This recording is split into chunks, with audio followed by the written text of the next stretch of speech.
Hey y'all, so I'm doing a video answering your questions about these twists because it was highly requested over on my Instagram on how I got these style along with the products I used. So let's get right into the video.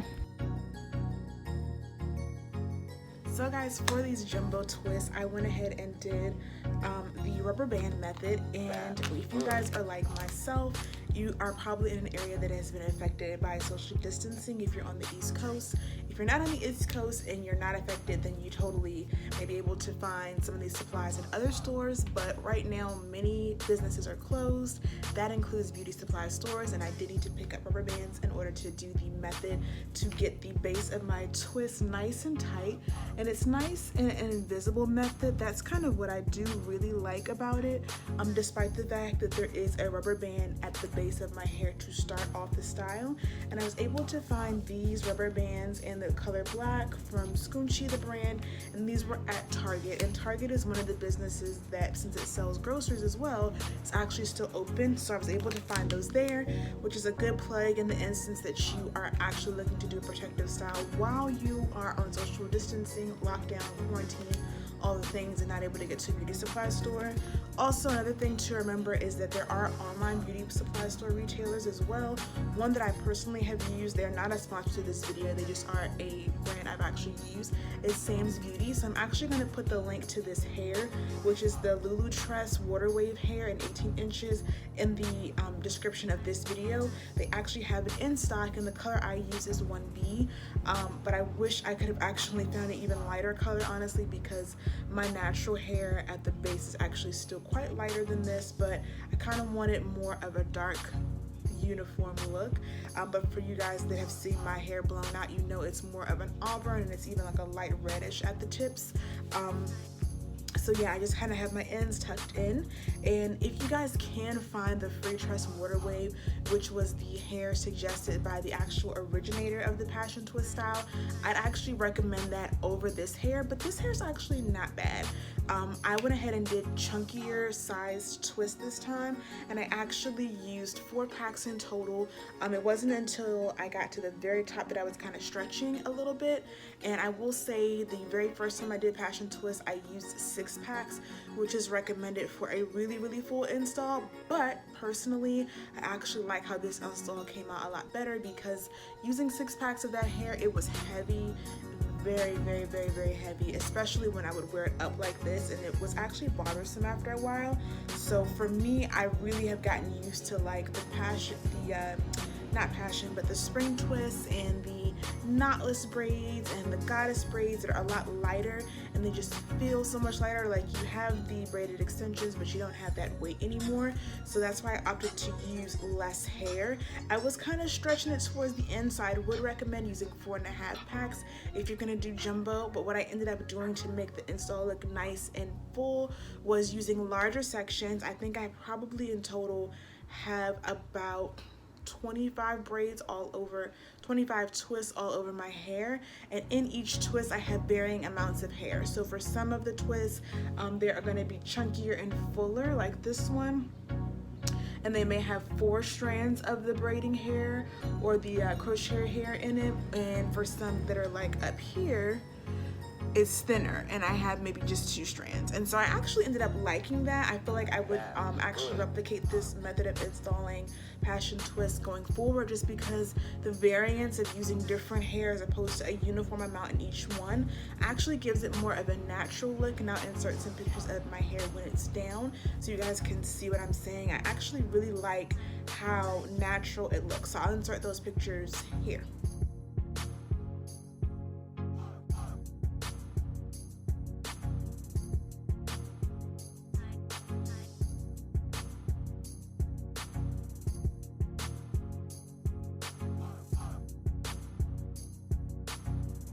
So that was how it looks down. This is what it looks like up.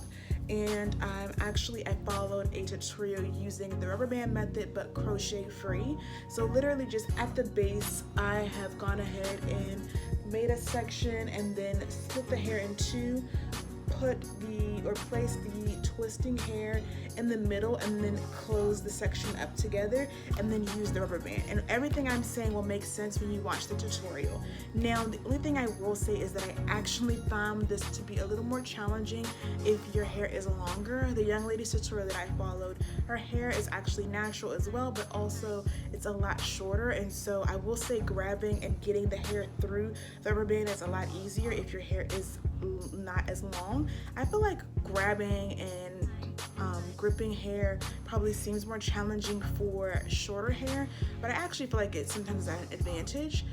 So for me, what I found helpful was to just go around the rubber band and make sure to keep the hair separate, and then use my hair, the length of it, as leverage to just pull my hair apart so as to pull the rubber band more taut to the scalp. And what you do also want to make sure of is that you're not pulling it too tight. You don't want it to be unbearable or really uncomfortable, and I found that that was actually really helpful to getting the look of a nice invisible base to my twist, and also not having it be so tight that I couldn't easily immediately put it up or wear it down or style it like I wanted to. And I actually ended up using only one product throughout the length of my hair to twist.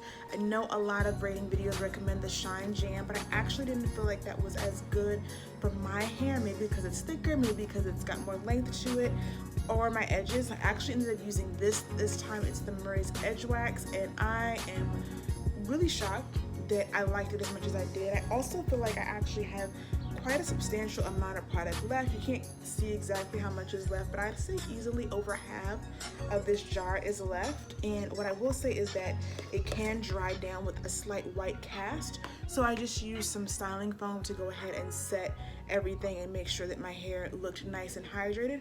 And I've also been applying like curly moisture milk products from Camille Rose to the parts of my hair that I can see. If you guys can see here, I can see where my natural hair ends, and that's one of the other things to factor in if you have longer natural hair, is to be mindful of where your hair stops, those ends, keeping those areas moisturized and plump as well, so that this protective style can truly be protective as opposed to damaging to the hair. So definitely I highly recommend both of these products for sure. I loved how these rubber bands performed. They were not like the ones that you get in the beauty supply. I feel like they were a slightly better quality, and they weren't as thin to me. These were at Target for $1.99, and this product also was sold at Target, the Murray's Edge Wax. So I'll put links below to both of these. And then the product I used to prep my hair was actually a Braidout product I just recently got to try. They have a whole new scalp line for curly hair, but one of these products can also be used for wigs, weaves, protective styles, and naturals that opt to do that with their hair. So I actually used the Bye Bye Dry Soothing Serum. I went ahead and applied this to the scalp of my hair along with their bubbling scalp mask, and just went ahead and really cleansed my scalp in between washes. And what I love is that, as you can see in the pictures, my scalp looks really nice and clean, and I feel like it's more visible with the larger jumbo size twist than it is with the like smaller areas. And I definitely think these products are a bit on the pricey side, but you can easily find other brands, like I think Carol's Daughter has a scalp care line. There may be another couple of lines like from Shea Moisture even as well, but I just wanted to do something that was going to be focused on my scalp care, because I was going from one protective style back to back to another. And normally when I do this, I do have like 3 or 4 weeks where my hair is just breathing, and in this instance, since I was kind of in the house and I had the time, I went right from one protective style to another. I literally just let my hair dry after I washed it overnight, and then the very next day had everything prepped to go ahead and put it in twist again.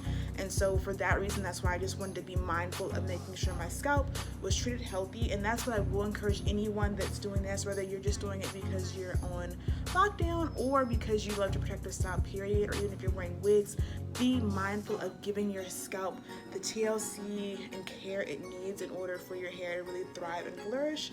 And I really did see a difference using these scalp products and how my parts and everything looked, and also how my scalp looked, because there was definitely buildup from having the braids the 4 weeks before on my hair and not washing it consistently. So definitely be mindful of that. Anywho, that's pretty much it, guys. Very simple. I hope this video was helpful. Bye.